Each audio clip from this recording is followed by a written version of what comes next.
Praise the Lord. ദൈവം നമുക്ക് തന്ന സമയത്തിനായിട്ട് ഞാൻ ഒരിക്കൽ കൂടെ നന്ദി പറയുന്നു.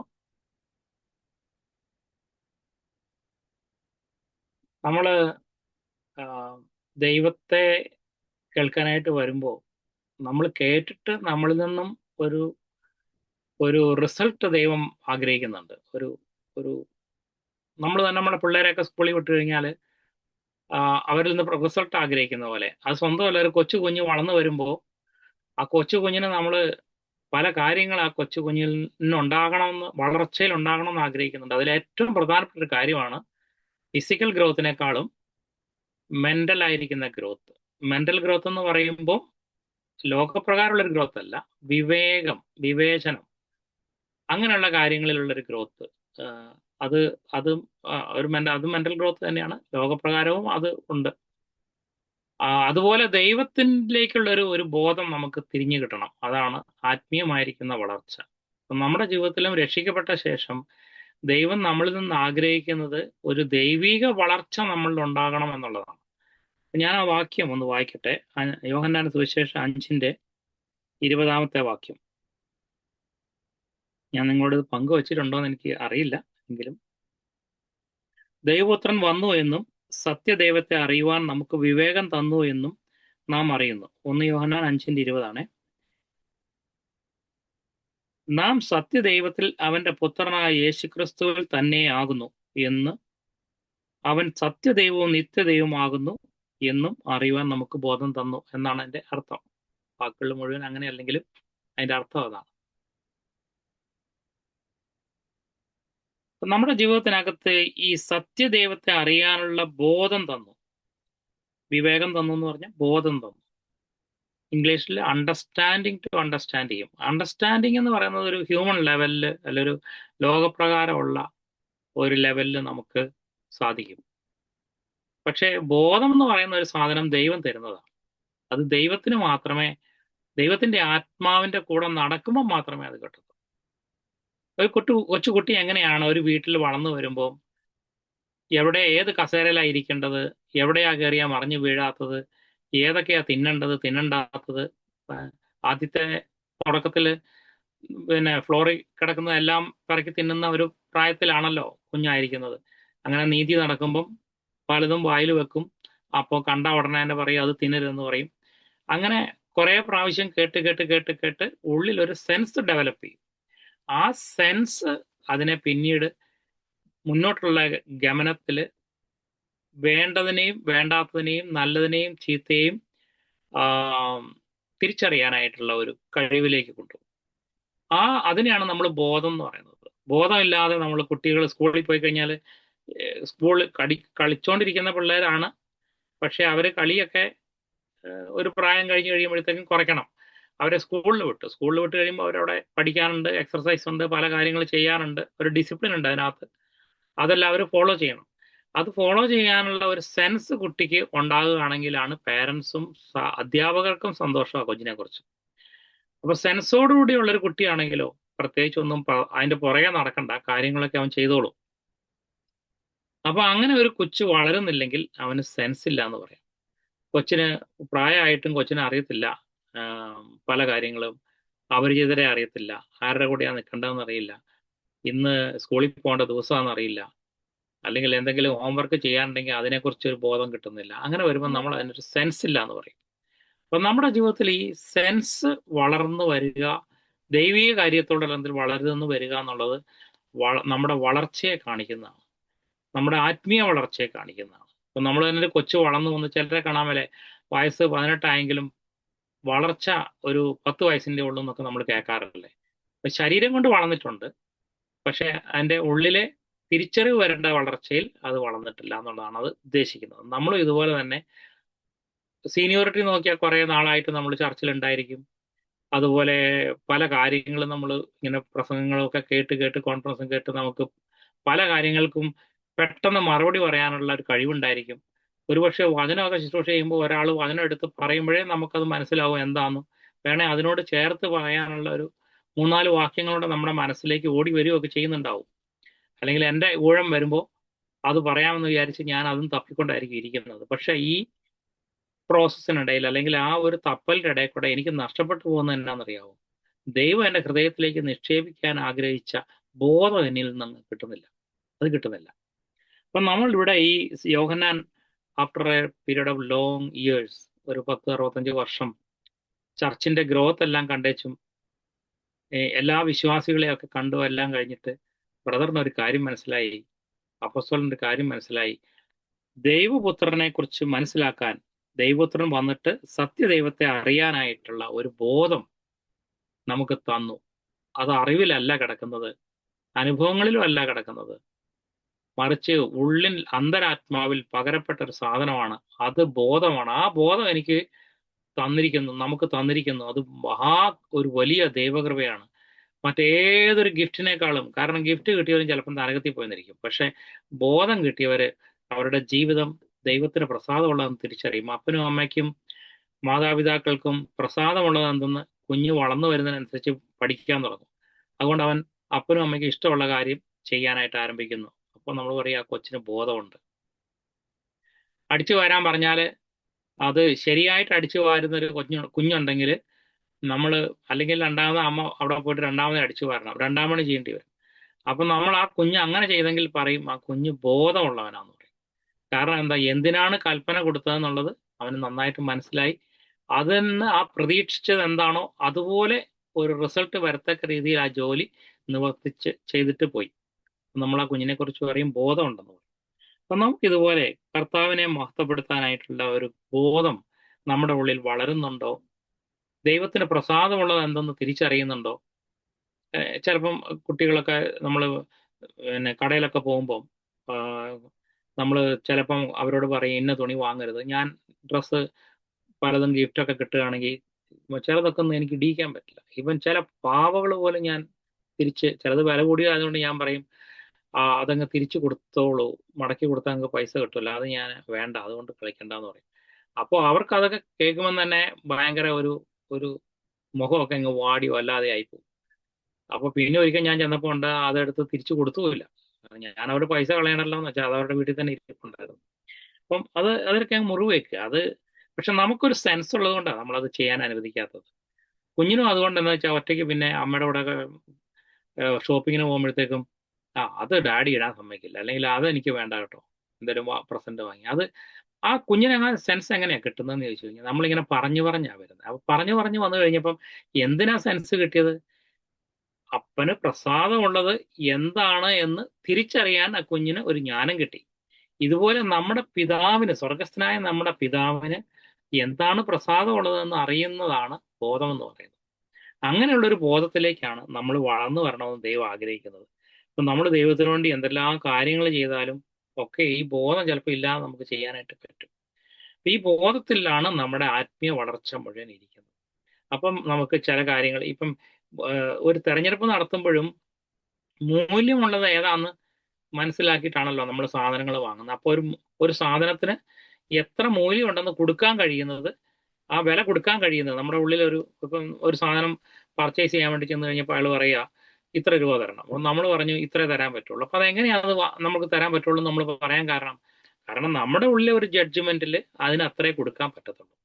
അതുപോലെ കുട്ടികൾക്ക് അവർ തെരഞ്ഞെടുപ്പുകൾ നടത്തേണ്ടി വരുമ്പോൾ ലോകത്തിലുള്ള ഈ ഒരു കാര്യം വേണോ അതോ ആത്മീയമായിട്ടുള്ള ഈ ഒരു കാര്യം വേണോ, ഏതിനാണ് ഞാൻ മൂല്യം കൊടുക്കുന്നത്, അതിനനുസരിച്ചായിരിക്കും ആ കുഞ്ഞ് തെരഞ്ഞെടുപ്പ് നടത്തുന്നത്. അപ്പൊ ഈ മൂല്യനിർണയത്തിനുള്ള കഴിവാണ് ഒരു കുഞ്ഞുങ്ങളിൽ നമ്മൾ കൊടുക്കേണ്ടത്. അപ്പം നമ്മൾ കുഞ്ഞുങ്ങളെ പഠിപ്പിക്കുന്നു, ദൈവം ഇതാണെന്നൊക്കെ പറയും, അല്ലെങ്കിൽ ദൈവത്തെക്കുറിച്ചുള്ള കാര്യങ്ങളൊക്കെ പറഞ്ഞ് മനസ്സിലാക്കി കൊടുക്കുന്നു, ത്രിത്വം പഠിപ്പിച്ചു കൊടുക്കുന്നു, എറ്റേണിറ്റിയെക്കുറിച്ച് പഠിപ്പിച്ചു കൊടുക്കുന്നു. ഇതെല്ലാം നമ്മൾ പഠിപ്പിച്ചാലും ഈ കുഞ്ഞിന് ഒരു തെരഞ്ഞെടുപ്പിനുള്ള ബോധം കിട്ടുന്നില്ലെങ്കിൽ അവനെ സ്വതന്ത്രമായി വിടുന്ന സമയത്ത്, അവൻ കോളേജിലോ മറ്റോ പോകുന്ന സമയത്ത് അവൻ ആ തെരഞ്ഞെടുപ്പുകളിൽ പരാജയപ്പെട്ടു പോകും. അപ്പം നമ്മുടെ ജീവിതത്തിൽ ഈ കുഞ്ഞുങ്ങളെ കുറിച്ച് നമ്മൾ ഏറ്റവും നന്നായിട്ട് നമുക്കാദ്യം ഈ ബോധം വരണം. അത് കഴിഞ്ഞ് ഈ ബോധം നമ്മൾ അവരിലേക്കും പകർന്നു കൊടുക്കണം. അപ്പോ ഇങ്ങനെ ഈ ഒരു ജീവിതമാണ്, ക്രിസ്തീയ ജീവിതമാണ് ദൈവം നമ്മളിൽ നിന്ന് ആഗ്രഹിക്കുന്നത്. അപ്പം നമുക്കിനി ഒന്ന് പഴയ നിയമത്തിലേക്ക് വരാം. ഈ ദൈവത്തിന്റെ കാര്യത്തോടുള്ള ബന്ധത്തിൽ ബോധം നഷ്ടപ്പെട്ട, ദൈവത്തിന്റെ അനോയിന്റിങ് ഉണ്ടായിരുന്നതും ദൈവത്തിന്റെ വിളി ഉണ്ടായിരുന്നതും ദൈവത്താൽ തന്നെ രാജ്യത്വം പ്രാപിച്ചതുമായിരിക്കുന്ന ഒരു രാജാവിന്റെ കാര്യം. ഒന്നല്ല, പല രാജാക്കന്മാരുണ്ട്, എങ്കിലും നമുക്ക് ഒരു രാജാവിൽ തുടങ്ങാം. ഒന്ന് രാജാക്കന്മാരുടെ പുസ്തകം 13-ാം അധ്യായം, 12-ാം അധ്യായം, സോറി, 12-ാം അധ്യായത്തിന്റെ 25-ാം വാക്യം. എന്നാൽ ജെറൊബെയാം തന്റെ മനസ്സിൽ രാജത്വം വീണ്ടും ദാവീദ് ഗൃഹത്തിനായി പോകും. ഈ ജനം യെരൂശലേമിൽ യഹോവയുടെ ആലയത്തിൽ യാഗം കഴിക്കുവാൻ ചെന്നാൽ ഈ ജനത്തിന്റെ ഹൃദയം യഹൂദ രാജാവായ രെഹോബെയാം എന്ന തങ്ങളുടെ യജമാനിലേക്ക് തിരികുകയും അവർ എന്നെ കൊന്നു യഹൂദ രാജാവായ രെഹോബെയാമിന്റെ പക്ഷം ചേരുകയും ചെയ്യും എന്ന് പറഞ്ഞു. ആകയാൽ രാജാവ് ആലോചിച്ച് പൊന്നുകൊണ്ട് 2 കാളക്കുട്ടിയെ ഉണ്ടാക്കി. നിങ്ങൾ യെരൂശലേമിൽ പോയത് മതി. ഇസ്രയേലെ, ഇതാ നിന്നെ മിസ്രയീം ദേശത്ത് നിന്ന് കൊണ്ടുവന്ന നിന്റെ ദൈവം എന്ന് അവരോട് പറഞ്ഞു. അവർ ഒന്നിനെ ബേഥേലിലും മറ്റൊന്നിനെ ദാനിലും പ്രതിഷ്ഠിച്ചു. ഈ കാര്യം പാപഹേതുവായി തീർന്നു. ഈ ജെറൊബെയാം രാജാവ് എങ്ങനെയാണ് രാജാവായി തീർന്നത്? ദൈവത്തിന്റെ പ്രിയനായിരുന്ന, അല്ലെങ്കിൽ ദൈവം അവിടെ പറയുന്നുണ്ട് യഹോവ ശലോമോനെ സ്നേഹിച്ചു. അപ്പൊ ദൈവത്തിന്റെ സ്നേഹത്തിന് പാത്രീഭൂതനായി തീർന്ന ശലോമോൻ ദൈവത്തിന്റെ ലോകത്തിലുള്ള ഏത് രാജാക്കന്മാരെക്കാളും കൂടുതൽ ജ്ഞാനം പ്രാപിച്ച ശലോമോൻ തന്റെ ഹൃദയപ്രകാരമുള്ള മനുഷ്യൻ എന്ന് പറഞ്ഞ ദാവീദിന്റെ മകൻ, ലോകത്തിലെ ഏറ്റവും ഐശ്വര്യവും പ്രതാപവും സൈനിക ശക്തിയുമുള്ള ശലോമോൻ തന്റെ ജീവിതത്തില് വഴിതെറ്റിപ്പോയി. അനേക ഭാര്യമാരെ സ്വീകരിച്ചത് വഴിയും, പ്രത്യേകിച്ച് ജാതികളുടെ രാജാക്കന്മാരുടെ മക്കളെ ഭാര്യമാരായി സ്വീകരിച്ച് അവരുടെ ഇഷ്ടത്തിനനുസരിച്ച് വിഗ്രഹങ്ങളെ ജെറൂസലേമിൽ പണിയുകയും ഉണ്ടാക്കി കൊടുക്കുകയും വാർദ്ധക്യം എത്തിക്കഴിഞ്ഞപ്പോൾ അവരുടെ പോയി നമസ്കരിക്കുക പോലും ചെയ്തു. അത്രമാത്രം അധംപതിക്കപ്പെട്ട ഒരവസ്ഥയിലേക്ക്, ഇത്ര ഉന്നതമായൊരു സ്ഥാനത്തുണ്ടായിരുന്ന ഒരു രാജാവ് പെട്ടുപോയി. അതിന്റെ ഫലമായിട്ട് ദൈവം പല പ്രാവശ്യം വാണിംഗ് കൊടുത്തു. 2 പ്രാവശ്യം ദൈവം പ്രത്യക്ഷപ്പെട്ടതാണ് ശലോമോൻ. അങ്ങനെ യഹോവയെ നന്നായിട്ട് അറിയുന്ന മനുഷ്യനായിരുന്നു. എന്നിട്ടാണ് ഈ വ്യാജ വിഗ്രഹങ്ങളെ ഉണ്ടാക്കാനായിട്ട് അനുവാദം കൊടുക്കുകയും അത് പണി തീർത്ത് കൊടുക്കുകയും ഒക്കെ ചെയ്തത്. അപ്പൊ എത്ര വേഗമാണ് ഒരു മനുഷ്യൻ അധംപതിച്ചു പോകാവുന്നത്? ലോകമൂല്യങ്ങളുടെ സ്വാധീന ശക്തിയിൽ, ലോകത്തിലുള്ള ചിലതിനാൽ ആകർഷിക്കപ്പെട്ടിട്ട് തൻ്റെ നിലപാടുകൾക്കൊക്കെ എത്ര വേഗമാണ് വ്യത്യാസം വരുന്നത്. അതിനുശേഷം അവന്റെ മരണശേഷം, ഇപ്പൊ ദൈവം തന്നെ പറഞ്ഞു, നിന്റെ മരണശേഷം നിന്റെ രാജ്യത്വം നിന്റെ മകന്റെ കയ്യിൽ നിന്ന് ഞാൻ പറിച്ച് 10 ഗോത്രങ്ങളെ ഈ രെഹോബെയാം എന്ന് പറഞ്ഞ രാജാവിന് കൊടുക്കുമെന്ന് പറയുന്നുണ്ട്. ഞാൻ എന്നാൽ അത് എടുക്കുന്നില്ല, ആ ഭാഗം നിങ്ങൾക്ക് അറിയാമല്ലോ.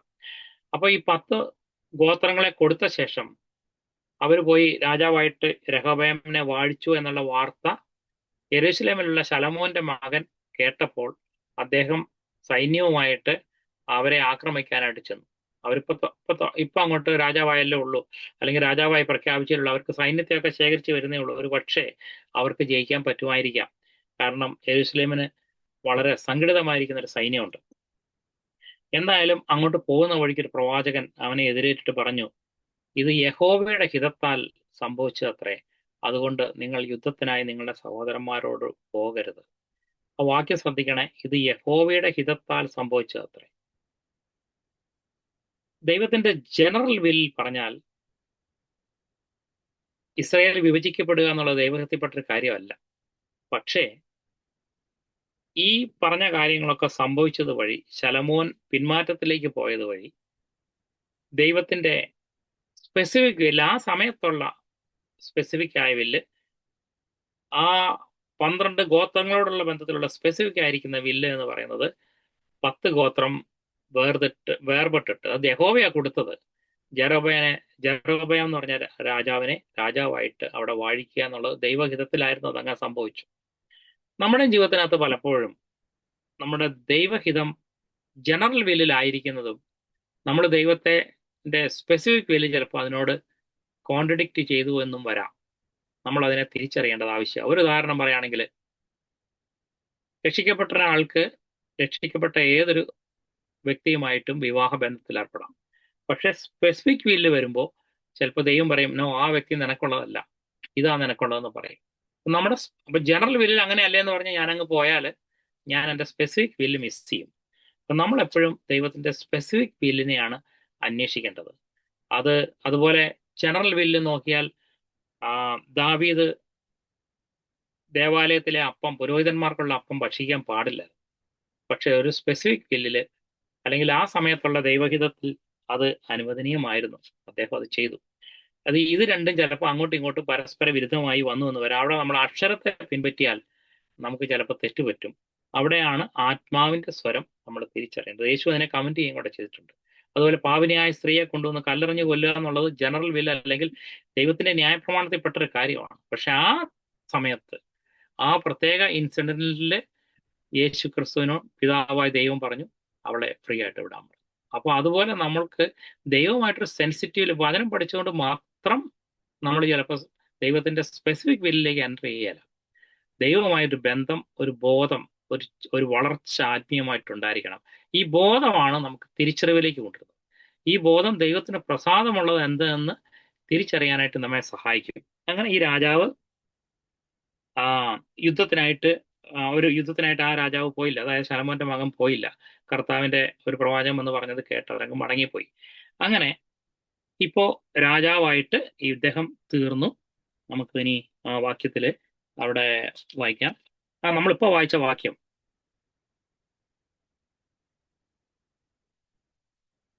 അവിടെ പറയുന്നുണ്ടല്ലോ, അവിടെ അവന്റെ ഹൃദയത്തിൽ ചില ചിന്തകൾ വന്നു. ഈ ജനം തിരിച്ചു പോയാൽ, ശരിക്കും രാജാവിനെ ഇവിടെ അഭിഷേകം ചെയ്ത് ആക്കിയിരിക്കുന്നത് ദൈവമാണ്. പ്രവാചകനിലൂടെ പറഞ്ഞു 10 ഗോത്രങ്ങളെ തന്നിരിക്കുന്നു പറഞ്ഞു. അതുമല്ല, നിങ്ങൾ അങ്ങോട്ട് പുറകോട്ട് നോക്കിയ പ്രവാചകൻ പറയുന്നുണ്ട്, എൻ്റെ ദാസനായ ദാവീദ് എന്നെ അനുസരിച്ച് ചെയ്തതുപോലെ നീയും എനിക്ക് പ്രസാദമുള്ളത് ചെയ്യുകയാണെങ്കിൽ ഈ രാജത്വത്തിന്മേൽ, അതായത് ഈ രണ്ടാമത്തെ രാജ്യമായി വിഭജിക്കപ്പെട്ട ഈ രാജസിംഹാസനത്തിൽ ഇരിക്കാൻ ഒരുത്തൻ നിനക്കില്ലാതെ പോകുകയില്ല എന്ന് പറഞ്ഞിട്ടുണ്ട്. അതും കേട്ടയാളാ. പക്ഷേ ദൈവം അങ്ങനെ പറഞ്ഞെങ്കിലും ദൈവത്തിന്റെ വഴി കൂടെ അല്ലാതെ രാജ്യത്തെ ഉറപ്പാക്കാൻ വേണ്ടി ഒരു സൂത്രം പ്രയോഗിച്ചു. അതെന്താണെന്നറിയോ? ജനം എങ്ങാനും പോയി മാറിപ്പോയെങ്കിലോ ദൈവമാണ് സകലത്തെയും വാഴുന്നതെന്നും ദൈവമാണ് എനിക്ക് സിംഹാസനം തരുന്നതെന്നും ഉറപ്പിക്കുന്നതെന്നുള്ള കാര്യമൊക്കെ ഈ ജെറബയാം രാജാവായ ശേഷം മറന്നു. അപ്പൊ അവന്റെ ഹൃദയത്തിൽ ചില ചിന്തകൾ വന്നു.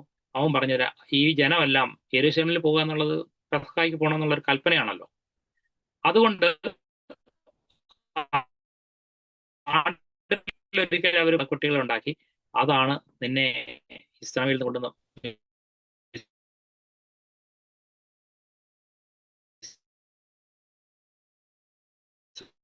അവൻ തന്നെ പുരോഹിതന്മാരെ അതിനുവേണ്ടി നിയമിക്കുകയും കൂടെ ചെയ്തു. യഹോവയുടെ പുരോഹിതന്മാരല്ല, രാജാവ് തന്റെ ഇഷ്ടപ്രകാരം പുരോഹിതന്മാരെ നിയമിച്ചു എന്ന് നമ്മൾ വായിക്കുന്നുണ്ട്. ഇതിനുശേഷം 13-ാം അധ്യായത്തിലേക്ക് വരുമ്പോൾ 1-ാം വാക്യം, യെരൊബയാം ധൂപം കാട്ടുവാൻ പീഠത്തിനരികെ നിൽക്കുമ്പോൾ തന്നെ ഒരു ദൈവപുരുഷൻ യഹോവയുടെ കൽപ്പനയാൽ യഹൂദയിൽ നിന്നും ബഥേലിലേക്ക് വന്നു. 2-ാം വാക്യത്തില് യാഗപീഠത്തിനോട് പ്രവചിച്ച് പറയുകയാണ്, യാഗപീഠമേ, യഹോവ ഇപ്രകാരം അരുളി ചെയ്യുന്നു, ദാവീദ് ഗൃഹത്തിന് യോശിയാവ് എന്നു പേരുള്ളൊരു മകൻ ജനിക്കും.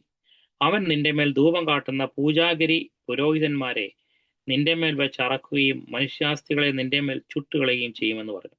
വേർത്തി പറഞ്ഞു കഴിഞ്ഞാൽ ഈ ബലിപീഠത്തെ തകർക്കുകയും അതിനെ മലിനമാക്കുകയും ചെയ്യും. മനുഷ്യാസ്തികളെയൊക്കെ ഇടുക എന്നൊക്കെ പറഞ്ഞു കഴിഞ്ഞാൽ ഇതിന്റെ അർത്ഥം അതിന്റെ വിശുദ്ധി ഇല്ലാതാക്കി തീർത്തു, അല്ലെങ്കിൽ അതിനെ അശുദ്ധമാക്കി തീർക്കും എന്നാണ് പറഞ്ഞത്. നിങ്ങൾ കരുതുന്ന ഈ ശ്രേഷ്ഠമായിട്ടും ബഹുമാനിക്കുന്ന ഇതിനെ ഒന്നുമില്ലാതാക്കി തീർക്കും എന്നാ പറഞ്ഞതിന്റെ അർത്ഥം. ഇനി അവിടെ നിങ്ങൾ ശ്രദ്ധിച്ചോ, എവിടെ നിന്നുള്ള രാജാവാണ് വരുന്നത്, അല്ലെങ്കിൽ ആരാണ് വരുന്നത്? ദാവീദ് ഗൃഹത്തിന് യോശിയാവ് എന്നുള്ള പേരാണ് മനുഷ്യൻ ജനിക്കും. യോശിയാവ് ആ സമയത്ത് ജെറുസലേമിന്റെ രാജാവായിരുന്നു. കുറേ വർഷങ്ങൾക്ക് ശേഷം അത് സംഭവിക്കുന്നത്. അപ്പോ ചുരുക്കി പറഞ്ഞു കഴിഞ്ഞാൽ ഈ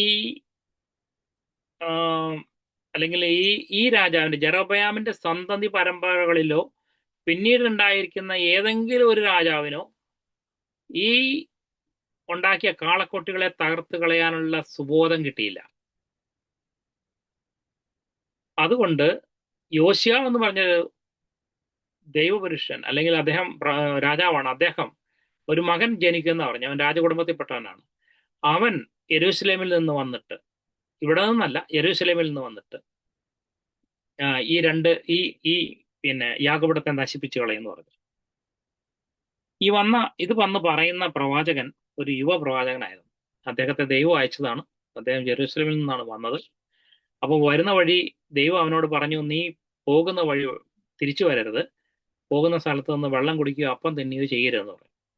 അപ്പൊ അവൻ വന്ന് പ്രവചിച്ച ഉടനെ തന്നെ ഇത് കേട്ടപ്പോ തന്നെ രാജാവിന് ദേഷ്യം വന്നു. രാജാവ് എന്ത് ചെയ്തു? അവന്റെ കൈ നീട്ടിയിട്ട്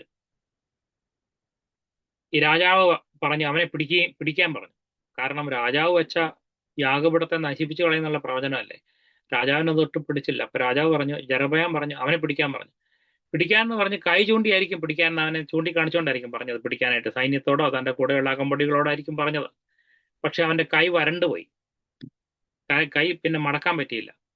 അപ്പൊ തന്നെ അവൻ ഉടനെ തന്നെ ഈ പ്രവാചകനോട് പറഞ്ഞു, എനിക്ക് വേണ്ടി യഹോവയോട് പ്രാർത്ഥിപ്പീൻ. അങ്ങനെ പ്രാർത്ഥിച്ചു. അവന്റെ കൈ നേരെയായി. അത് കഴിഞ്ഞിട്ട് എന്താ സംഭവിച്ചത്?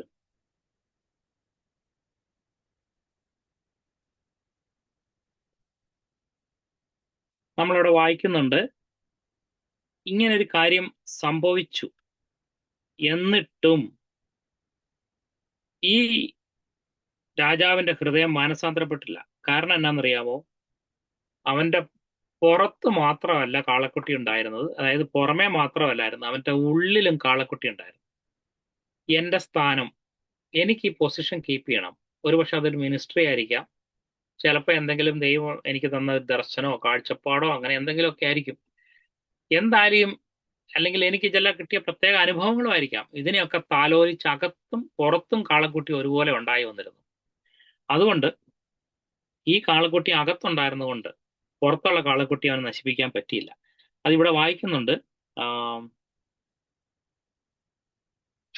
അതിനിടയ്ക്ക് ഒരു സംഭവം കൂടെ നടക്കുന്നുണ്ട്.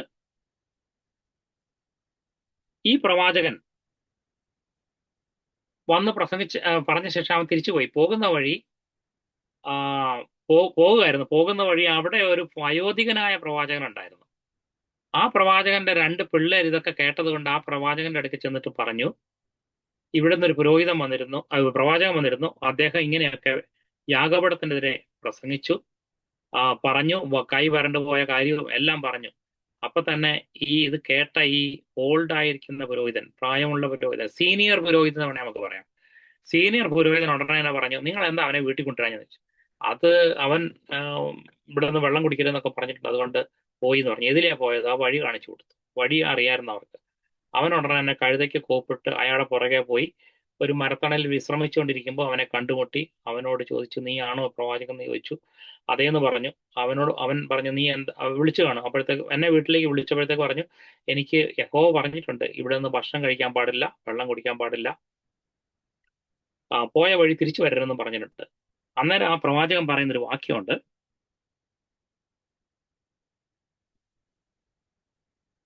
അത് 13:18 അതിനവൻ, ഞാനും നിന്നെ പോലെ ഒരു പ്രവാചകൻ ആകുന്നു.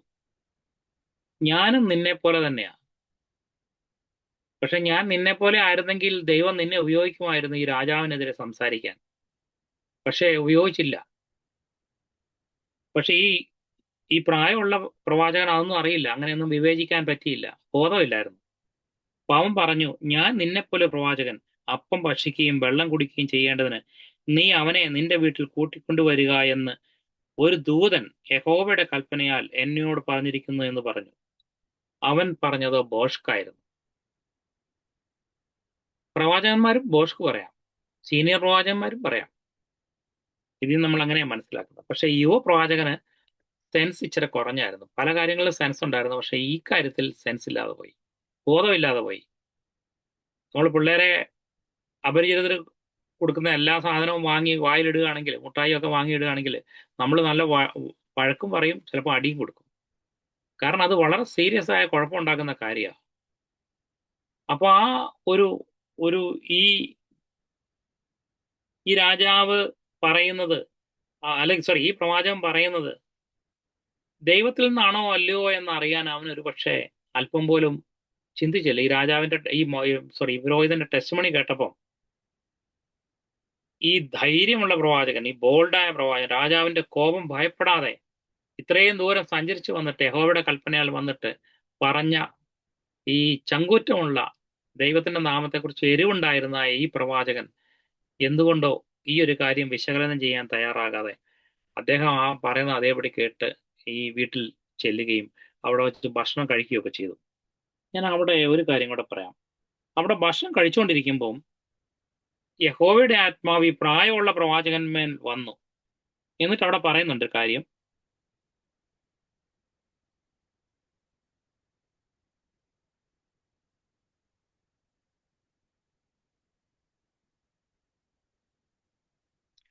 20-ാം വാക്യം. അവർ ഭക്ഷണത്തിനിരിക്കുമ്പോൾ അവനെ കൂട്ടിക്കൊണ്ടുവന്ന പ്രവാചകന് യഹോവയുടെ അരുളപ്പാടുണ്ടായി. അവൻ യഹൂദയിൽ നിന്ന്. അപ്പൊ ഞാൻ ഇങ്ങനെ ചിന്തിച്ചേ, യഹോവയുടെ അരുളപ്പാട് ഇവന് കിട്ടി. അപ്പൊ രാജാവിനോടുള്ള കാര്യം പറയാൻ ഒരു പക്ഷേ അരുളപ്പാട് ഈ പ്രായമുള്ള പ്രവാചകന് കിട്ടിക്കാണും. അല്ല, ഇനി കിട്ടിയില്ലെങ്കിൽ തന്നെ ദൈവം അവനെ തെരഞ്ഞെടുക്കാതിരിക്കാൻ എന്തായിരിക്കാം കാരണം? ഞാൻ പറയുന്നത് 100% ശരിയാകണമെന്നില്ല. പക്ഷെ എന്റെ ചിന്തയാണ്, ഒരുപക്ഷെ അവൻ മനുഷ്യരുടെ മാനം അന്വേഷിക്കുന്ന ഒരു വ്യക്തിയായിരിക്കും. അതുകൊണ്ട് രാജാവിനോടൊരു ചെന്ന് പറയാനൊന്നും എനിക്ക് പറ്റത്തില്ല. കാരണം രാജാവിന്റെ അടുത്ത് ഇത് പറഞ്ഞാല് രാജാവ് ചിലപ്പോൾ എന്നെ ശിക്ഷിക്കുമായിരിക്കാം, അല്ലെ കോപിക്കുമായിരിക്കാം, അല്ലെങ്കിൽ ഒരുപക്ഷെ വല്ല ആനുകൂല്യങ്ങൾ പറ്റി കഴിയുന്ന ഒരാളായിരിക്കും, അത് നഷ്ടപ്പെട്ടു പോകാം. എന്തായാലും രാജാവിന്റെ കോപം ഭയപ്പെട്ട ഒരു മനുഷ്യനാണ് അദ്ദേഹം. ദൈവത്തിന്റെ ഏകദൈവത്തിൽ നിന്നുള്ള മാനമോ ദൈവത്തെ മാത്രം ഭയപ്പെടുകയോ ചെയ്യാതിരുന്ന ഒരു പ്രവാചകനായതുകൊണ്ട് ദൈവത്തിന് അവനെ ഉപയോഗിക്കാൻ കഴിഞ്ഞില്ല. എന്നാൽ ഇവിടെ പറയുകയാണ് യഹോവയുടെ അരുളപ്പാട് അവനുണ്ടായി. 21-ാം വാക്യം. അവൻ യഹൂദയിൽ നിന്ന് വന്ന ദൈവപുരുഷനോട്, അതായത് യുവപ്രവാചകനോട്, നീ യഹോവയുടെ വചനം മറുത്ത് നിന്റെ ദൈവമായ യഹോവ നിന്നോട് കൽപ്പിച്ച കൽപ്പന പ്രമാണിക്കാതെ അപ്പം ഭക്ഷിക്കുകയും വെള്ളം കുടിക്കുകയും ചെയ്യരുതെന്ന് അവൻ നിന്നോട് കൽപ്പിച്ച സ്ഥലത്ത് നീ മടങ്ങി വന്ന് അപ്പം ഭക്ഷിക്കുകയും വെള്ളം കുടിക്കുകയും ചെയ്തത് കൊണ്ട് നിന്റെ ശവം നിന്റെ പിതാക്കന്മാരുടെ കല്ലറയിൽ വരികയില്ല എന്ന് യഹോവ അരുളി ചെയ്യുന്നുവെന്ന് വിളിച്ചു പറഞ്ഞു. നമുക്കറിയാം, പിന്നീട് അവൻ പോയ വഴി ഒരു സിംഹം അവനെ കടിച്ചു കൊന്നുകളഞ്ഞു. അത് കഴിഞ്ഞ് ഈ പ്രായമുള്ള പ്രവാചകൻ ഈ വാർത്ത അറിഞ്ഞിട്ട് അവനെ കാണാനായിട്ട് ചെന്നു കഴിഞ്ഞപ്പോൾ സിംഹം അവനെ കടിച്ചു കൊന്നു എന്നല്ലാണ്ട് അവനെ തിന്നില്ല, കഴുതയും തിന്നില്ല. കഴുത ജീവനോടെ അടുത്ത് നിൽപ്പുണ്ടായിരുന്നു. സിംഹം അതിൻ്റെ അടുക്ക നിൽക്കുന്ന അവൻ കണ്ടു. അവന്റെ ശവം എടുത്ത് തിരിച്ച് കൊണ്ടുവന്ന് തൻ്റെ ശവക്കല്ലറയിൽ അടക്കം ചെയ്തു. ഈ ഭാഗം ഞാൻ അവിടെ വെച്ച് നിർത്തട്ടെ. ഇവിടെ ഈ ഒരു വാക്യം കൂടെ നിങ്ങൾക്ക് വായിക്കാം. അതേ അധ്യായത്തില് 13-ാം അധ്യായത്തില് 33-ാം വാക്യം, 32-ാം വാക്യം, 32. അവൻ ബഥേലിലെ യാഗപീഠത്തിനും, അല്ലെങ്കിൽ 31 തൊട്ട് വായിക്കാം. അവനെ അടക്കം ചെയ്ത ശേഷം അവൻ എന്ന് പറയുന്നത് ഈ പ്രായമുള്ള പ്രവാചകൻ തന്റെ പുത്രന്മാരോട്, ഞാൻ മരിച്ച ശേഷം നിങ്ങൾ എന്നെ ദൈവപുരുഷനെ അടക്കം ചെയ്തിരിക്കുന്ന കല്ലറയിൽ തന്നെ അടക്കം ചെയ്യണം. അവന്റെ അസ്ഥികളുടെ അരികെ എന്റെ അസ്ഥികളെയും ഇടണം. അവൻ ബഥേലിലെ യാഗപീഠത്തിനും ശമരിയ പട്ടണത്തിനും പൂജാഗിരി ക്ഷേത്രങ്ങൾക്കും വിരോധമായി യഹോവയുടെ കൽപ്പനയാൽ വിളിച്ചു പറഞ്ഞ വചനം നിശ്ചയമായും സംഭവിക്കും എന്ന് പറഞ്ഞു. 33-ാം വാക്യം. ഈ കാര്യം കഴിഞ്ഞിട്ടും, ഇതെല്ലാം സംഭവിച്ചിട്ടും യെരൊബെയാം തന്റെ ദുർമാർഗം വിട്ടുതിരിയാതെ പിന്നെയും സർവ്വജനത്തിൽ നിന്നും പൂജാഗിരി പുരോഹിതന്മാരെ നിയമിച്ച് തനിക്ക് ബോധിച്ചവരെ കരപൂരണം കഴിപ്പിച്ചു. അവൻ പൂജാഗിരി പുരോഹിതന്മാരായി തീരുകയും ചെയ്തു. ഈ പ്രവാചകനെ പിന്നെ ഉറപ്പായി ഇത് സംഭവിക്കും. സത്യമായിട്ട് അവൻ സത്യപ്രവാചകൻ തന്നെയായിരുന്നു. അവൻ മനുഷ്യരെ ഭയപ്പെടാതെ വന്ന് സംസാരിച്ചതാണെന്നും അരുളപ്പാട് ദൈവത്തിൽ നിന്നുള്ളതാണെന്നും അവന് നല്ല ബോധ്യമായി, ഒരു ബോധം കിട്ടി. രാജാവിനാണല്ലോ ഒരു ബോധവുമില്ല. രാജാവ് ഇക്കാര്യം എല്ലാം സംഭവിച്ചെങ്കിലും അവൻ തന്റെ വഴിയിൽ പിന്നെയും ദൈവത്തെ കോപിപ്പിക്കുന്ന റൂട്ടിൽ തന്നെ മുന്നോട്ട് പോയി. അത് കഴിഞ്ഞ് പിന്നീട് നമ്മളധികം പറയുന്നില്ല. കാരണം പിന്നെ ഇവൻ ഇങ്ങനെ തന്നെ ചെയ്തത് കൊണ്ട് ഒരു പ്രവാചകൻ വന്നിട്ട് പറയുന്നുണ്ട്, യെരൊബെയാമിന്റെ സകല കുടുംബത്തെയും ഞാൻ ഭൂമിയിൽ നിന്ന് അശേഷം നിർമ്മലമാക്കി കളയെന്ന് പറയുന്നുണ്ട്. അത് കഴിഞ്ഞിട്ടാണ് വേറൊരു രാജാവിനെ ആക്കുന്നത്. എന്നാൽ ആ രാജാവെങ്കിലും ബോധം പഠിക്കണ്ടേ, എന്തുകൊണ്ടാണ് എൻ്റെ മുൻഗാമിയായിരിക്കുന്ന രാജാവിനെ നീക്കിക്കളഞ്ഞതെന്ന്. അവൻ അത് പഠിച്ചില്ല. കുറച്ച് കാര്യങ്ങളിലൊക്കെ ദൈവത്തിന്റെ ഇഷ്ടം ചെയ്തു. അത് നിങ്ങൾ പിന്നെ ഓരോ രാജാക്കന്മാരെ നിങ്ങൾ വായിച്ചു നോക്കിയാൽ നിങ്ങൾക്ക് മനസ്സിലാവും. ചിലർ വിഗ്രഹങ്ങളൊക്കെ മാറ്റിക്കളഞ്ഞു, ചിലർ വേറെ ചില പ്രതിഷ്ഠകളൊക്കെ മാറ്റിക്കളഞ്ഞു. അങ്ങനെയൊക്കെ ചെയ്തെങ്കിലും അവർ പൂർണ്ണമായിട്ടും ഈ കാളക്കുട്ടിയുടെ കാര്യത്തിൽ ഒന്നും ചെയ്തില്ല. അത് സ്വന്തമല്ല, വേറെ ചിലര് കുറച്ചും കൂടെ കൂടുതൽ പാപം ദൈവത്തിനെ കോപിപ്പിച്ച് ബാലിനെയും കൂടെ അവിടേക്ക് കൊണ്ടുവരുന്നുണ്ട്. ഏതായാലും ഇതിനെല്ലാം ശേഷം 2 രാജാക്കന്മാരുടെ പുസ്തകം 12-ാം അധ്യായത്തിലോട്ട് വരുമ്പോൾ യേഹൂ എന്ന് പറഞ്ഞിരിക്കുന്ന ഒരു ഒരു രാജാവിനെ ദൈവം അഭിഷേകം ചെയ്ത് ഇസബേലിനെയും ആഹാബ് രാജാവിനെയും ഒക്കെ അവന്റെ സന്തതിയൊക്കെ നിർമ്മൂലമാക്കി കളയാൻ വേണ്ടിയിട്ട് ദൈവം അഭിഷേകം ചെയ്ത് അയക്കുകയും യേഹൂ രാജാവാകുകയും ചെയ്തു. പക്ഷെ ഈ യേഹൂ രാജാവായെങ്കിലും ഇതേ കാര്യം തന്നെയാണ്. ഈ പല കാര്യങ്ങളിലും അവൻ ദൈവത്തിന്റെ ഇഷ്ടം ചെയ്തിട്ടുണ്ട്. ഇവിടെ വായിച്ചു നോക്കിയാൽ നമ്മൾ കാണുന്നുണ്ട്. യഹോവയാൽ അഭിഷക്തനായിരുന്നു യേഹൂ. ആ 10-ാം അധ്യായത്തിന്റെ 31-ാം വാക്യം 29 തൊട്ട് വായിക്കാം. യഹോവ യേഹുവിനോട്, എനിക്ക് ഇഷ്ടമുള്ളത് നീ നല്ലവണ്ണം അനുഷ്ഠിച്ചത് കൊണ്ട് എന്റെ ഹിതമൊക്കെയും ആഹാബ് ഗ്രഹത്തോട് ചെയ്തതുകൊണ്ടും നിന്റെ പുത്രന്മാർ ഇസ്രായേലിന്റെ രാജാസനത്തിൽ 4-ാം തലമുറ വരെ ഇരിക്കും എന്ന് അരുളി ചെയ്തു. 31-ാം വാക്യം, എങ്കിലും യേഹു ഇസ്രായേലിന്റെ ദൈവമായ യഹോവയുടെ ന്യായപ്രമാണം പ്രകാരം പൂർണ്ണ മനസ്സോടെ നടക്കുന്നതിന് ജാഗ്രത കാണിച്ചില്ല. ഇസ്രായേലിനെ കൊണ്ട് പാപം ചെയ്യിച്ച യെരൊബയാമിന്റെ പാപങ്ങളെ അവൻ വിട്ടുമാറിയില്ല. യെരൊബയാമിന്റെ പാപം എന്താ? 2 കാളക്കുട്ടികള്. അതെപ്പോഴും പല സ്ഥലങ്ങളിൽ നമ്മൾ രാജാക്കന്മാരുടെ അതിൽ വായിക്കുമ്പോൾ ജെറൊബയാമിന്റെ പാപം വിട്ടുമാറിയില്ല എന്ന് പറയും. അതെന്തായിരുന്നു? 2 കാളക്കുട്ടികൾ തന്റെ സ്ഥാനവും പൊസിഷനും തനിക്കുള്ളതൊക്കെ സൂക്ഷിക്കാനും വേണ്ടി താൻ ഉണ്ടാക്കിയ 2 വിഗ്രഹങ്ങൾ അകത്തുണ്ടായിരുന്നു. അത് കളയാനായിട്ട് തയ്യാറല്ല. യേഹൂവും അത് കളഞ്ഞില്ല. അതുകൊണ്ടാണ് പിന്നീട് ദൈവം യോശിയാവ് എന്ന് പറഞ്ഞ രാജാവ് യഹൂദയിൽ നിന്ന് വന്ന് ഇസ്രായേലുമായിട്ടുള്ള യുദ്ധത്തിൽ വന്ന് ഇസ്രായേലിനെ സമ്പൂർണ്ണമായി നശിപ്പിക്കുകയും ഈ യാഗപടങ്ങളെയൊക്കെ സമ്പൂർണ്ണമായി നശിപ്പിച്ചെന്ന് എനിക്കറിയില്ല, ഏതായാലും യാഗപടങ്ങളെ നശിപ്പിച്ചു കളഞ്ഞു. അവിടെ മനുഷ്യാസ്തികളെ ചുട്ടുകളെയും ഒക്കെ ചെയ്തു കളഞ്ഞു. ദൈവത്തിന്റെ പ്രവചനം അതുപോലെ നിറവേറി. അപ്പം നമ്മുടെ ജീവിതത്തിനകത്തും സഹോദരന്മാരെ, ദൈവത്തിന് വേണ്ടിയുള്ളൊരു സെൻസ് നമ്മൾ വളർന്നു വരുമ്പോൾ നമ്മൾ ചില കാര്യങ്ങളിലൊക്കെ ദൈവത്തിന്റെ ഇഷ്ടം ചെയ്തിട്ട് യേഹുവിനെ പോലെ അഭിഷേകമുണ്ട്, തെരഞ്ഞെടുപ്പുണ്ട്, വിളിയുണ്ട്, പൂർത്തീകരിക്കപ്പെട്ട വിളിയുമാണ്. എന്ന് വെച്ചാൽ അവന്റെ കൂടെ ആൾക്കാരും ഉണ്ടായിരുന്നു, ദൈവം മനസ്സ് തോന്നിച്ച ഒരു സൈന്യം അവന്റെ കൂടെ ഉണ്ടായിരുന്നു. എന്നിട്ടും പൂർണ്ണ ഹൃദയത്തോടെ യഹോവയെ അനുസരിക്കാനായിട്ട് അവൻ തയ്യാറായില്ല.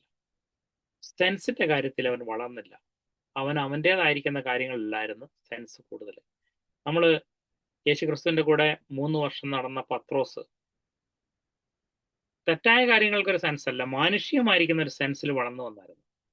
ഒരു മാനുഷിക സിമ്പതി, ഒരു മനുഷ്യൻ ചിന്തിക്കുന്ന പോലെ അവൻ ചിന്തിച്ചു. അതിൽ തെറ്റൊന്നും നമുക്ക് പറയാൻ മാനുഷിക രീതിയിലില്ല.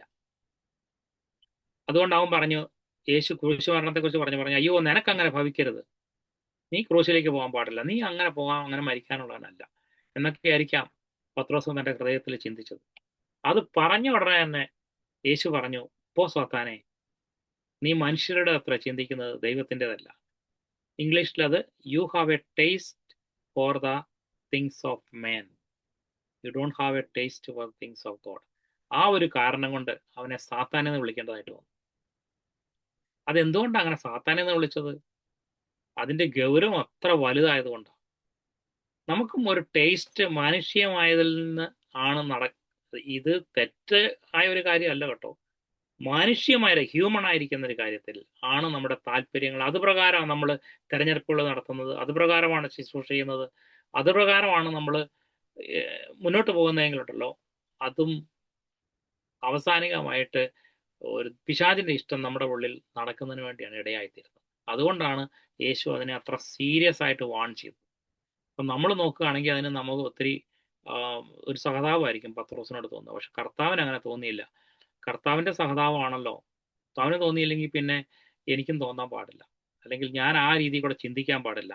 യേശുക്രിസ്തുവിന് നല്ല സെൻസ് ദൈവത്തോടെ ഇഷ്ടത്തോടുള്ള ബന്ധത്തിൽ ഉണ്ടായിരുന്നു. അതുകൊണ്ട് അവൻ പെട്ടെന്ന് തന്നെ പറഞ്ഞു. ഇപ്പൊ പാമ്പിനെ കണ്ടിട്ടുള്ള ഒരാൾ പെട്ടെന്ന് ഞെട്ടി ഓടുന്ന പോലെ, അത് പാമ്പാണെങ്കിൽ അത് പാമ്പാണ്, പാമ്പയാണോ ചേരയാണോ എന്നൊക്കെ പിന്നെ നമുക്ക് ആലോചിക്കാം. എന്തായാലും പാമ്പിനെ പോലെ കണ്ടാൽ അപ്പോഴേ ഓടുന്നു. എന്ന് പറഞ്ഞ പോലെ പെട്ടെന്ന് തന്നെ ഒരു ഒരു ഒരു ഒരു സിന്നിന്റെ ലാഞ്ചന കണ്ടാൽ ഉടനെ തന്നെ നമ്മൾ അവിടെ നിന്ന് മാറുക. കഴിഞ്ഞ ദിവസം ഓക്കെ അങ്ങനെ പറഞ്ഞു. ആ അപ്പൊ ആ മാനുഷ്യമായ കാര്യങ്ങളോടുള്ള താല്പര്യം നമ്മുടെ മനസ്സിൽ കുറഞ്ഞു കുറഞ്ഞു വരുമ്പോഴാണ് നമ്മൾ ആത്മീയമായി സെൻസ് ഉള്ളവരായി ദൈവത്തിന് ദൈവോന്മുഖരായിട്ട് നമ്മൾ വളർന്നു വരുന്നത്. കഴിഞ്ഞ ദിവസം സാഗ്ബർ ഇങ്ങനെ ഒരു കാര്യം ഒരു ക്വസ്റ്റ്യൻ ആൻസർ ചെയ്തുകൊണ്ട് പറഞ്ഞു, ദൈവത്തോടുള്ള സെൻസിൽ എങ്ങനെയാണ് വളരുക, ദൈവഹിതം ഞാൻ എങ്ങനെയാ കണ്ടെത്തുക എന്നൊരു കാര്യം ചോദിച്ചു. അപ്പം ആ സഹോദരൻ ഇങ്ങനെ മറുപടി പറഞ്ഞു, ദിനം പ്രതി പരിശുദ്ധാത്മാഭിഷേകത്തിൽ നിറയുക, പരിശുദ്ധാത്മാവിന് ചോദിച്ചു കഴിഞ്ഞാൽ പരിശുദ്ധാത്മാവിന് തരും ദൈവം പറഞ്ഞിട്ടുണ്ട്. അതുകൊണ്ട് നമ്മൾ ചോദിച്ചാൽ മാത്രം മതി. ചോദിച്ചു കഴിഞ്ഞ് പിന്നെ നമ്മൾ അനുഭവത്തിനോ അനുഭൂതിക്കൊന്നും വെയിറ്റ് ചെയ്യേണ്ട, കർത്താവിൽ ട്രസ്റ്റ് ചെയ്ത് മുന്നോട്ട് പോവുക. വഴിയിലൊക്കെ പട്ടാളക്കാരെ നിർത്തുമെന്ന് അബ്രഹാം ദൈവത്തോട് ചോദിച്ചൊന്നുമില്ല. അബ്രഹാം വഴി കാണിക്കാൻ പോകുന്ന ദേശത്തേക്ക് പോകുമ്പം കള്ളന്മാരുണ്ടാവാം, സിംഹങ്ങളുണ്ടാവാം, കാടൊക്കെയാണ്. അന്ന് ഇതുപോലത്തെ ഹൈവേ ഒന്നുമില്ല. അതൊന്നും അബ്രഹാമിനൊരു വിഷയമല്ല. വിളിച്ച ദൈവം വിശ്വസ്തൻ, അവനാണോ പറഞ്ഞത് പോവുക തന്നെ. അപ്പൊ ഇങ്ങനെ നമ്മൾ ദൈവഗത എങ്ങനെ അറിയാം? പരിശുദ്ധാത്മാവിനെ ചോദിക്കുമ്പോൾ ദൈവം എന്തായാലും നമുക്ക് തരും. ദൈവഗത്യപ്പെട്ടൊരു കാര്യമാണ്. എന്നിട്ട് പറഞ്ഞ ആത്മാവിനെ കിട്ടിക്കഴിഞ്ഞിട്ട് അങ്ങനെ ചോദിച്ച് നമ്മൾ എന്നും പോകണം. അങ്ങനെ പോകുന്ന വഴിക്ക് നമ്മുടെ ദൈനംദിന ജീവിതത്തിൽ പരിശുദ്ധാത്മാവ് ചില കാര്യങ്ങൾ, ദൈവത്തിന് സെൻസ് ഉള്ള കാര്യങ്ങൾ, ദൈവത്തോട് ദൈവോന്മുഖമായ കാര്യങ്ങൾ, ടേസ്റ്റ് ഫോർ ദൈവത്തിന് കൂടുതൽ ഇൻട്രസ്റ്റ് ഉള്ള കാര്യങ്ങൾ, ദൈവത്തിന് പ്രസാദമുള്ള കാര്യങ്ങൾ എന്താണെന്ന് കാണിച്ചു തരുമ്പോൾ അത് പിക്ക് ചെയ്യണം. പിക്ക് ചെയ്യണം എന്ന് പറഞ്ഞാൽ അത് തിരഞ്ഞെടുക്കണം, ചൂസ് ചെയ്യണം. അപ്പൊ അതിന് വേറൊരു ചെറിയ ഒരു ഉദാഹരണം പറഞ്ഞ ഇതാണ്. ഇപ്പം നമുക്ക് ഒരു ഇന്നത്തെ കാലഘട്ടത്തിൽ വസ്ത്രധാരണത്തിലൊക്കെ സ്ത്രീകൾ തങ്ങളുടെ അതിർവരമ്പുകളൊക്കെ കടന്നു പോയിക്കൊണ്ടിരിക്കുന്ന ഒരു കാലഘട്ടത്തിലാണല്ലോ. നമ്മളൊരു ഒരു ഒരു പടം, ഒരു അഡ്വർടൈസ്മെന്റ് കണ്ടു. അഡ്വർടൈസ്മെന്റ് ഇപ്പൊ എവിടെയായാലും കോമൺ ആയിട്ട് എവിടെ തുറന്നു കഴിഞ്ഞാലും കാണുന്നതാണ്. അപ്പൊ അത് കണ്ടു കഴിഞ്ഞ് അതിനോട് എത്ര സമയം നമ്മൾ സ്പെൻഡ് ചെയ്യുന്നു, അല്ലെങ്കിൽ ഒരു പെട്ടെന്ന് കണ്ടു കഴിഞ്ഞിട്ട് നമ്മൾ സാവധാനത്തിൽ അത് മാറ്റുന്നുണ്ടെങ്കിൽ 2 മിനിറ്റ് എടുത്തെന്ന് വിചാരിച്ചത് മാറ്റി അടുത്ത പേജിലേക്ക് പോകാനായിട്ട്, which is very common in people. അതുകൊണ്ട് നമുക്ക് അതിനകത്ത് വലിയ പാപമൊന്നും ഉണ്ടാകാത്തതുകൊണ്ടായിരിക്കും നമ്മൾ ചിലപ്പോൾ 2 മിനിറ്റ് അതേ നിന്നത്. ആ 2 മിനിറ്റ് എന്നുള്ളത് ഹോളി സ്പിരിറ്റിനോട് ബന്ധത്തിലാണെങ്കിൽ പരിശുദ്ധാത്മാവ് പെട്ടെന്ന് നമ്മുടെ ഉള്ളിൽ പറയും, നീ എന്തിനാ 2 മിനിറ്റ് നിന്നത് അപ്പം നമുക്ക് ആ ഒരു ദൈവത്തിന്റെ ഒരു സെൻസ് ഉണ്ടെങ്കിൽ പെട്ടെന്ന് തന്നെ, പ്രത്യേകിച്ച് പറയണമെന്നല്ല, അതൊരു സെൻസാ. അതുകൊണ്ട് ആ സെൻസ് അപ്പം തന്നെ ഓപ്പറേറ്റ് ചെയ്യും. അത് ആ പേജ് അങ്ങ് മറച്ചുകളാണ്. അപ്പം നമ്മൾ അത് 1 മിനിറ്റ് കൊണ്ട് അങ്ങ് മറച്ചു. അപ്പം നമ്മുടെ സ്പർശത പരിശുദ്ധാത്മാവിനോട് വർദ്ധിച്ചു വന്നു. അങ്ങനെ സ്പർശത വർദ്ധിച്ചു വരുന്ന അങ്ങനെ സമയങ്ങളിൽ ഇതുപോലെ പല കാര്യങ്ങളിലും വരുന്ന ഒരാൾക്ക് പെട്ടെന്ന് ദൈവഹിതം അറിയേണ്ടതായ ഒരു ആവശ്യം വന്നു. ഒരു കല്യാണവചനം വന്നു, എനിക്കറിയത്തില്ല ദൈവഹിതമാണോ അല്ലയോ എന്ന്. അല്ലെങ്കിൽ ജോലിക്ക് ഒരു പ്രൊമോഷൻ വന്നു, അല്ലെങ്കിൽ ഈ ചർച്ചുള്ള സ്ഥലത്ത് നിന്ന് വേറെ ചർച്ച ഇല്ലാത്തൊരു സ്ഥലത്തേക്ക് എനിക്ക് ട്രാൻസ്ഫർ വന്നു. അത് പോണോ വേണ്ടയോ, അവിടെ പോയാൽ ഞാൻ പെട്ടുപോവോ ഇല്ലയോ, അവിടെ ആരും ഉണ്ടാകത്തില്ല എന്ന് എനിക്കറിയാം. അപ്പൊ അതൊക്കെ എങ്ങനെയാ ഒരു തീരുമാനം എടുക്കാൻ പറ്റുന്നത്? അവിടെ നമുക്ക് ഇങ്ങനെയുള്ള കാര്യങ്ങൾ, നമ്മൾ കൊച്ചു കൊച്ചു കാര്യങ്ങളിൽ നമ്മുടെ സെൻസ് കൂടുതൽ ഷാർപ്പായി വരുമ്പോൾ നമുക്ക് ഒരു കല്യാണാലോചനയോ അല്ലെ എന്തൊക്കെ വരുന്ന സമയത്ത് നമ്മൾ അതിന് പ്രത്യേകിച്ച് ദൈവം ഇങ്ങോട്ട് വന്ന് ബോർഡിൽ എഴുതി കാണിക്കുകയോ പേരെഴുതി കാണിക്കുകയോ അല്ലെങ്കിൽ വേറെ ഏതെങ്കിലും ഒരു അടയാളം വഴി കാണിക്കുകയോ ഒന്നും ചെയ്യേണ്ട ആവശ്യമില്ല. നമ്മുടെ സെൻസിൽ തന്നെ നമുക്കൊരു സെൻസ് കിട്ടും അത് ദൈവഹിതത്തിൽപ്പെട്ടതാണോ അല്ലയോ എന്നുള്ളത്. അപ്പൊ അത് വരാനുള്ള വഴി എന്താണെന്ന് ചോദിച്ചാൽ, നമ്മൾ ഇങ്ങനെയുള്ള കാര്യങ്ങളിലൊക്കെ തീരെ കെയർലെസ് ആയിട്ട് സെൻസ് ഇല്ലാതെ വളർന്നു വന്നേച്ചും പെട്ടെന്ന് പോയിട്ട് ഒരു കാര്യത്തിന് വേണ്ടി സെൻസ് തരണേന്ന് ദൈവഹിതം എന്താണെന്ന് വെളിപ്പെടുത്തുന്നതെന്ന് ചോദിച്ചാൽ, ദൈവം പറഞ്ഞാൽ പോലും നമുക്കത് മനസ്സിലാകണമെന്നില്ല. കാരണം നമ്മുടെ മൂല്യം അല്ലെങ്കിൽ നമ്മുടെ മൂല്യങ്ങൾ വേറൊരു തലത്തിലാണ് വളർന്നു വന്നിരിക്കുന്നത്. അതുകൊണ്ട് നമുക്ക് പറ്റുകയില്ല. ഇപ്പൊ കർത്താവിനെ കുറിച്ച് ഉള്ള അണ്ടർസ്റ്റാൻഡിങ്ങിൽ പത്രോസിന് അത്ര ഇല്ലാഞ്ഞുകൊണ്ടാണല്ലോ പറഞ്ഞത്, നിനക്കത് ഭവിക്കരുത്. അപ്പൊ ദൈവം എന്തിനാ ഇങ്ങോട്ട് അയച്ചത്, എന്താണ് യേശു ഇവിടെ ചെയ്യാൻ പോകുന്നത്, അത് എന്ത് ചെയ്യുന്ന വഴിയാണ് ഈ മാനവജാതിയുടെ രക്ഷകനായി തീരുന്നത്, അതിനുള്ള കാര്യങ്ങളൊന്നും അത്രയും ഒന്നും ഗ്രഹിച്ചിട്ടില്ലായിരുന്നു. സത്യദൈവത്തിന്റെ പുത്രനാ, ജീവനുള്ള ദൈവത്തിന്റെ പുത്രനാണെന്ന് മാത്രമേ അറിയാവുള്ളൂ. അതിൽ കൂടുതൽ വന്നില്ലായിരുന്നു. അതുകൊണ്ട് അവിടെ ഒരു ഫെയിലിയർ സംഭവിച്ചു. അതുപോലെ നമുക്കും ഈ ദൈനംദിന ജീവിതത്തിലെ തെരഞ്ഞെടുപ്പുകളിൽ ദൈവഹിതം അനുസരിച്ച് നമുക്ക് മുന്നോട്ട് പോകണമെങ്കിൽ ഈ സെൻസിന്റെ കാര്യത്തിൽ നമ്മൾ വളർന്നു വരണം. അപ്പൊ ഇങ്ങനെയുള്ള പാവകരമായ സാഹചര്യങ്ങൾ അല്ലെങ്കിൽ ചില കാര്യങ്ങൾ നമ്മൾ പറയുമ്പം നമ്മുടെ ഉള്ളിൽ ഇങ്ങനെ തികട്ടി വന്നു, നാക്കേ വന്നു, പക്ഷെ പറയാതിരിക്കാമല്ലോ. ഉള്ളി വന്നു എന്നുള്ളത് പോട്ടെ, സാരമില്ല. നമ്മുടെ വായുടെ പുറത്തേക്ക് വരുമ്പോഴല്ലേ അത് കൂടുതൽ കലഹത്തിനും തീ പിടിപ്പിക്കാനൊക്കെ കാരണമായി തീരുന്നത്. അപ്പൊ പറയുന്നില്ല. ഞാനവിടെ ചെറുതായി പോകും, തിരിച്ചു ഉരുളയ്ക്ക് ഉപ്പേരി പറയാൻ പറ്റാത്തതുകൊണ്ട് നമ്മൾ ചെറുതായി. ആ ചെറുതാകുന്നതിലാണ് നമ്മുടെ സ്വയജീവൻ ഒഴുകി പോകുന്നത്. ആ സ്വയജീവൻ ഒഴുകി കഴിയുമ്പോഴാണ് യേശു തൻ്റെ ജീവനെ ഒഴുക്കി കളഞ്ഞു എന്നാണ് പറയുന്നത്. ആ ഒഴുക്കി കളയുമ്പോഴാണ് ദൈവത്തിന്റെ ജീവൻ നമ്മുടെ ഉള്ളിൽ നിറഞ്ഞു വരുന്നത്. അപ്പം ദൈനംദിന ജീവിതത്തിൽ നമുക്ക് ഈ സെൻസ് ഉണ്ടെങ്കിൽ മാത്രമേ ദൈവഹിതത്തിന്റെ പൂർണ്ണതയിലേക്ക് നമുക്ക് വരാൻ പറ്റുള്ളൂ. അപ്പം നമ്മൾ നേരത്തെ പറഞ്ഞ 2 ഉദാഹരണങ്ങളിൽ നിന്നും ആ രാജാവ് താൻ ഉണ്ടാക്കിയ കാളക്കുട്ടിയെ കളഞ്ഞു കളയാനായിട്ട് ഒരിക്കലും ആഗ്രഹിച്ചില്ല. നമ്മളും ജീവിതത്തിൽ നോക്കിക്ക് താലോലിക്കുന്ന എന്തെങ്കിലും ഉണ്ടോ, പ്രത്യേക അനുഭവങ്ങളുണ്ടോ, ശുശ്രൂഷയുണ്ടോ, അല്ലെങ്കിൽ പ്രത്യേകമായിരിക്കുന്ന എന്തെങ്കിലും ടെസ്റ്റ് മണീസോ, ദൈവം തന്ന എന്തെങ്കിലും അത്ഭുതങ്ങളോ ഉണ്ടോ? അതിനെക്കുറിച്ച് പറയേണ്ടെന്നൊന്നുമില്ല, പറയേണ്ട സമയത്ത് പറയാം. പക്ഷെ അത് എൻ്റെ ഒരു ലാഭത്തിനോ നേട്ടത്തിനോ വേണ്ടിയിട്ട് ഞാൻ സൂക്ഷിക്കുന്നുണ്ടെങ്കിൽ അവിടെയാണ് ഒരു പ്രശ്നം വരുന്നത്. ദൈവം അവൻ്റെ രാജ്യത്തെ ഉറപ്പിക്കാൻ ദൈവം മനസ്സുണ്ടായിരുന്നു. പക്ഷെ അതിന് വേറൊരു വഴി അവൻ തപ്പാൻ പാടില്ലായിരുന്നു. നമ്മുടെ ജീവിതത്തിലും ഇപ്രകാരമുള്ള ഒരു ദൈവീക സെൻസിൽ വളർന്നു വരണം. അവിടെ യോഹന്നാന്റെ സുവിശേഷത്തിൽ പറഞ്ഞത് അവൻ സത്യദൈവത്തെ അറിയാനുള്ള വിവേകം നമുക്ക് തന്നു എന്നും, ആ വിവേകം പിന്നെ നമ്മളെ എന്താ ചെയ്യുന്നതെന്ന് അവിടെ പറയുന്നുണ്ട്. ആ വിവേകം അവന്റെ പുത്രനായ യേശു ക്രിസ്തുവിൽ വിവേകം തന്നുവെന്നും നാം സത്യദൈവത്തിൽ അവന്റെ പുത്രനായ യേശു ക്രിസ്തുവിൽ തന്നെ ആകുന്നു എന്നും. അപ്പം നമ്മുടെ ജീവിതത്തിൽ ഒരു കൂടുതൽ ആ സത്യം എന്താണെന്നുള്ളത് അറിയാനായിട്ടുള്ള ഒരു സെൻസും നമുക്ക് വരും. നമ്മൾ നേരത്തെ പറഞ്ഞ കൊച്ചു വളർന്നു വരുമ്പോൾ മാതാപിതാക്കൾ പറയുന്നത് കേട്ട് കേട്ട് അവർക്കൊരു സെൻസ് ഉണ്ടായി എന്താ തിന്നാൻ പറ്റുന്നത്, തിന്നാൻ പറ്റാത്തതെന്നുള്ളത്, വൃത്തികേട് ഏതാണ്, വൃത്തികേട് അല്ലാത്തത് എന്താണെന്ന്. അതുപോലെ നമ്മൾ സത്യദൈവത്തിൽ തന്നെയാണെന്നുള്ള കാര്യത്തിൽ ഒരു ഉറപ്പ് വർദ്ധിച്ചു വന്നുകൊണ്ടിരിക്കും. ഞാൻ പോകുന്ന വഴി ദൈവത്തിന് പ്രസാദമാണ്, ഞാൻ കർത്താവിന്റെ വഴിയിലായിരിക്കുന്നുള്ള ഉറപ്പ് വർദ്ധിച്ചു വരും. അവന്റെ പുത്രനായ യേശുക്രിസ്തുവിൽ തന്നെ ആകുന്നുവെന്നും സത്യദൈവത്തിൽ തന്നെ, ഇത് വ്യാജ ദൈവമൊന്നുമല്ല എന്നും നല്ല ഉറപ്പ് വരും. സത്യദൈവവും നിത്യജീവനുമാകുന്നു. നമ്മുടെ വഴിയിൽ നമുക്ക് കിട്ടുന്ന ഈ സാധനം ആരാലും, നിത്യജീവൻ എന്ന് പറഞ്ഞാൽ ദൈവത്തിന്റെ ജീവനാ. ദൈവത്തിന്റെ ജീവൻ എന്ന് പറയുന്നത് സാഹചര്യങ്ങൾ കൊണ്ടോ സമ്മർദ്ദങ്ങൾ കൊണ്ടോ ആരാലും അതിനെ നശിപ്പിക്കാൻ പറ്റത്തില്ല. അത് നിത്യത വരെ നിൽക്കുന്ന ഒരു സാധനമാണ്. ആ ജീവൻ നമ്മൾ സത്യദൈവം നിത്യജീവനുമാകുന്നു അവൻ എന്ന് നമ്മൾ അറിയുന്നു. അതായത് അവനെ അനുഗമിച്ചത് വഴി എൻ്റെ ലൈഫിലേക്ക് പകർന്നു കിട്ടിയിരിക്കുന്ന സാധനം നശിപ്പിക്കാൻ പെടാത്തതാണ്. അതുകൊണ്ട് ഞാൻ നിത്യജീവനിൽ തന്നെയാണ് സഞ്ചരിക്കുന്നതെന്ന് എനിക്ക് നല്ല ഉറപ്പുണ്ടായിരിക്കും.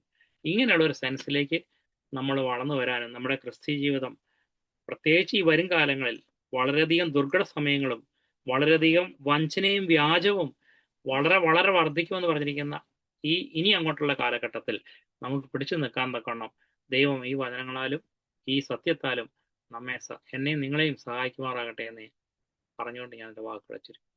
കരുണാസമ്പന്നായ സ്വർഗീയ പിതാവേ, അവിടുത്തെ പാദപീഠത്തിൽ ഞങ്ങളെ തന്നെ സമർപ്പിക്കുന്നു. ഈ സംസാരിച്ച വചനങ്ങൾ അടിയങ്ങളുടെ ജീവിതത്തിൽ ഒരു ഡയറക്ഷൻ സെറ്റ് ചെയ്യുവാനും കാളക്കുട്ടികളെ ഉടച്ചു കളയുവാനും ദൈവികമായിരിക്കുന്ന ഒരു സെൻസിൽ വളർന്നു വരുവാനും ഞങ്ങളെ സഹായിക്കണമെന്ന് ഞങ്ങൾ പ്രാർത്ഥിക്കുന്നു. ഞങ്ങളെ അങ്ങേക്കായിട്ട് രക്തം കൊടുത്ത് വീണ്ടെടുത്തിരിക്കുന്നു.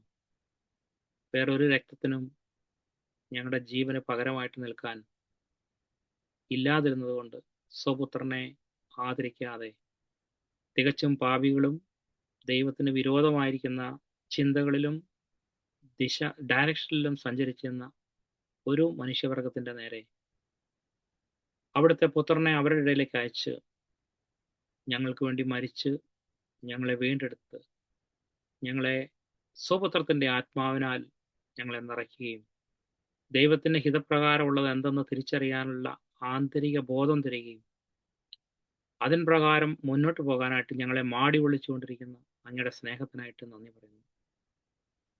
ഈ വിളിയോട് വിശ്വസ്തത പുലർത്തുവാനും സമർപ്പിക്കപ്പെട്ട ഒരു ജീവിതം നയിക്കുവാനും വരും ദിവസങ്ങളിൽ ഞങ്ങളുടെ ഹൃദയത്തെ അങ്ങ് ഉറപ്പിക്കണമേ, അങ്ങയുടെ വചനങ്ങളിൽ ഉറപ്പിക്കണമേ എന്ന് പ്രാർത്ഥിക്കുന്നു. പരിശുദ്ധാത്മാവ് ഞങ്ങളോട് സംസാരിക്കണമേ. ദിനം പ്രതി പരിശുദ്ധാത്മാവിനാൽ നിറഞ്ഞുകൊണ്ട് ജീവിപ്പാൻ സഹായിക്കണമേ. കർത്താവിന് ഇഷ്ടമുള്ളത് എന്തെന്ന് ദോഷന്മാരാകാതെ തിരിച്ചറിഞ്ഞുകൊണ്ട് ജീവിക്കാൻ അങ്ങ് ഞങ്ങളോട് പറഞ്ഞിട്ടുണ്ടല്ലോ. ആകയാൽ കർത്താവെ, ഞങ്ങളെ ഓരോരുത്തരെയും സഹായിക്കണമേ, അടിയനെയും സഹായിക്കണമേ എന്ന് പ്രാർത്ഥിക്കുന്നു. ഇനി വരുന്ന നാളുകൾ വളരെ വഞ്ചനയുടേതും വളരെ ദുർഘട സമയങ്ങളുമായിരിക്കുമെന്ന് അങ്ങ് തന്നെ പറഞ്ഞിട്ടുണ്ടല്ലോ കർത്താവെ. ഞങ്ങൾ കാലാളുകളുടെ കൂടെ ഓടി ക്ഷീണിച്ചാൽ കുതിരകളുടെ കൂടെ എങ്ങനെ ഓടും? ആകയാൽ ദൈവമേ, ഞങ്ങളെ ഇപ്പോൾ തന്നെ ശക്തീകരിക്കുകയും ബലപ്പെടുത്തുകയും ചെയ്യണമേ എന്ന് പ്രാർത്ഥിക്കുന്നു കർത്താവെ. ദൈവമേ, ഞങ്ങൾ അങ്ങയോട് സെൻസിറ്റീവ് ആകാനായിട്ടുള്ള ഒരു ചെവി ഞങ്ങളുടെ ഉള്ളിൽ തരണമേ. ഒരു ബോധം ഞങ്ങളുടെ അന്തരാത്മാവിൽ, ഒരു ആന്തരിക ചെവി തന്ന് ഞങ്ങളെ സഹായിക്കണമേ. ദൈവമേ, ഞങ്ങൾ കേട്ടതുപോലെ ആ പ്രവാചകൻ ശുശ്രൂഷ ചെയ്തെങ്കിലും അവന് ബോധമില്ലാതെ പോയതുകൊണ്ട് അവൻ അകാല മരണം പ്രാപിക്കേണ്ടതായിട്ട് വന്നു. അതിൽ നിന്ന് പാഠം ഉൾക്കൊള്ളുവാനും ഭയത്തോടെ പ്രവാസകാലം കഴിപ്പാനും സഹായിക്കണമേ. അതുപോലെ തന്നെ കർത്താവെ, മനുഷ്യരുടെ മാനം അന്വേഷിച്ചതുകൊണ്ട് തക്ക സമയത്ത് അവിടെ ഉണ്ടായിരുന്ന ഒരു പ്രവാചകനെ ഉപയോഗിക്കാൻ ദൈവത്തിന് കഴിഞ്ഞില്ല എന്നും ഞങ്ങൾ കാണുന്നു. ഇതുപോലെ കർത്താവെ, ഞങ്ങളുടെയും സാഹചര്യങ്ങൾ ഞങ്ങൾക്ക് തന്നിരിക്കുന്ന വൃത്തപരിധികൾക്കുള്ളിൽ അങ്ങയുടെ ശബ്ദമായി തീരുവാൻ അങ്ങ് ആഗ്രഹിക്കുമ്പോൾ മനുഷ്യരെയോ മറ്റെന്തിനെയെങ്കിലോ ഭയപ്പെട്ടിട്ടോ താലോലിച്ചിട്ടോ ഏതെങ്കിലും കാര്യങ്ങളിലെ മേൽ ഞങ്ങളുടെ ഹൃദയം പിടിഞ്ഞ് കിടപ്പുണ്ടെങ്കിൽ ഞങ്ങളെ അതിൽ നിന്ന് വിടുവിക്കണമെന്ന് പ്രാർത്ഥിക്കുന്നു. ഈ തലമുറയിൽ കർത്താവെ, അഭിഷേകത്തോടെ നിൽപ്പാൻ എല്ലാവരെയും സഹായിക്കണമേ. നിന്റെ സഭയെ അങ്ങ് പണിയണമേ കർത്താവെ. എൻ്റെ ശരീരം അവസാന നാളുകളിൽ മറ്റുള്ളവർക്ക് ഒരു അഭയമായിട്ട്, വെളിച്ചമായിട്ട്, സത്യ വെളിച്ചമായിട്ട് നിൽപ്പാൻ നോക്കണം. ഈ സ്ഥലത്ത് എഴുന്നേൽപ്പിക്കണമേ എന്ന് പ്രാർത്ഥിക്കുന്നു യേശുവിൻ്റെ നാമത്തിൽ.